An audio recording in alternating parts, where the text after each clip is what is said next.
எப்பயுமே வந்து பார்த்திங்கன்னா, வீக்கெண்ட் சாட்டர்டே, சண்டே வெஜிடபிள்ஸ் எல்லாமே ஃபில் பண்ணி வச்சுருவேன். இந்த தடவ வெளிய போனதுனால எதுவுமே வாங்க முடியல.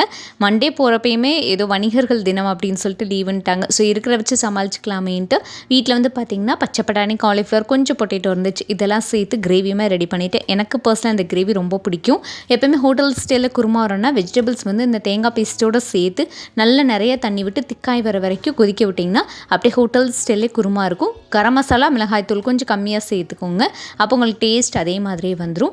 இன்றைக்கி வந்து பார்த்திங்கன்னா, சிம்பிளாக லெமன் ரைஸ் அங்கே கிளறியிருந்தேன். லெமன் ரைஸ்க்காக இருக்கட்டும், புளி சாத்துக்காகட்டும் ஒரு பவுடர் அரைச்சி சேர்ப்பேன். அது இன்னொரு ஷார்ட்ஸில் கண்டிப்பாக நான் ஷேர் பண்ணுறேன்.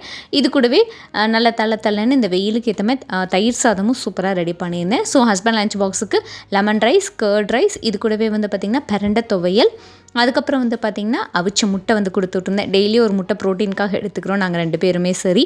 அதுக்கப்புறம் ஸ்நாக்ஸுக்கு வந்து பார்த்திங்கன்னா வாழைப்பழ பேன் கேக் கொடுத்து விட்டுருந்தேன்.